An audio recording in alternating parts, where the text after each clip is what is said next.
చిత్ర పరిశ్రమని రాజకీయ పరంగా ఎవరు వేధించలా. ఇందాక అక్కడ బోర్డు చూస్తుంటే మనల్ని ఎవరు ఆపేదని ఒక బోర్డు ఉంది నాది. దేనికంటాం ఆ మాట? అంటే ప్రజాస్వామ్యంలో మాకు హక్కు లేదా?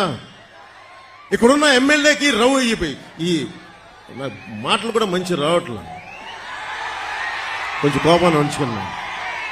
ఇలాంటి ఆకురౌడీలకి మేము భయపడతామా? వారాహి ఎలా వస్తో ఆంధ్ర రోడ్ల మీద మీరు తిరుగుతాం, మేము చూస్తామా? బెదిరిస్తారా మమ్మల్ని? మేము సుభాష్ చంద్రబోస్ స్ఫూర్తిని నింపుకున్న వాళ్ళం గుండెల్లో. ఇలాంటి ఆకురౌడీల్ని చిటికినేలతో పక్కన పెడతాం, గుర్తుపెట్టుకోండి. నా సైన్యంతో మేము రోడ్ల మీదకి వస్తే మమ్మల్ని ఎదుర్కొని మీరు భరించగలరా? మీరు తట్టుకోగలవా? మా శక్తిని, యువత శక్తిని తట్టుకోగలవా నువ్వు? 10 మంది ఆకురౌడీలు వేసుకొని కూర్చోబెట్టి కుర్రా యువతనందరినీ బెదిరిస్తే మీకు ఒకటే చెప్తున్నాను, మీరు దయచేసి భయపడకండి. మీరు ధైర్యంగా లేకపోతే అక్కడ కూర్చోబెట్టిందాక జై భీమ్ అని మీరు అంబేద్కర్ గారి గురించి చెప్తా ఉన్నారు. కొన్ని వందలాది మంది మేధావులు ఆయన నేతృత్వంలో కూర్చొని చాలా బలమైన రాజ్యాంగం ఇచ్చారు మనకి, మీ భవిష్యత్తు కోసం, మీ ప్రాథమిక హక్కుల కోసం.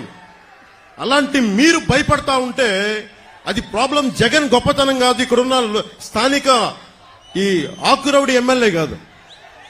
మనం పిరికితనం మనల్ని చంపేస్తుంది, మన చేతగానితనం, మనకి ధైర్యం లేక. అరే నాలాంటి వాడు ఒకడు, నేను గొప్ప కుటుంబాల నుంచి రాలా, మా నాన్న ముఖ్యమంత్రి కాదు, నాకేం పెద్ద గొప్ప కుటుంబాల నుంచి వచ్చిన వాళ్ళం కాదు. అరే మా నాన్న ఒక పోలీస్ కానిస్టేబుల్ గా వచ్చి ఎక్సైజ్ లో ఈఎస్ గా రిటైర్డ్ అయిన వ్యక్తి, ఏఈఎస్ గా.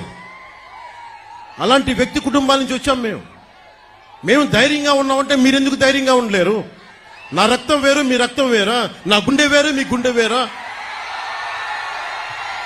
నాకు ధైర్యం ఉన్నప్పుడు మీకెందుకు ధైర్యం ఉండదు? నేను అది చూపించడానికి వచ్చాను. అధికారం పరమావధి కాదు, మార్పు పరమావధి. మీరు బాగుంటే నాకు చాలా ఆనందం. ఎవరన్నా సరే, నిన్న కూడా జగన్ మాట్లాడుతా భీమవరంలో నేను కూర్చొని మార్చేసుకున్నానంట, భీమవరం నుంచి మార్చానంట. ఏదైనా మాట్లాడితే కూర్చోబెట్టి వ్యక్తిగతంగా మాట్లాడతాడు. ఏ రోజున్నా సరే జగన్ గారి సతీమణిని నాకు అంటానికి ఎంతసేపు పడుద్ది? పెళ్ళాం అనే పదప్రయోగం వాడతామా మనం అసలు?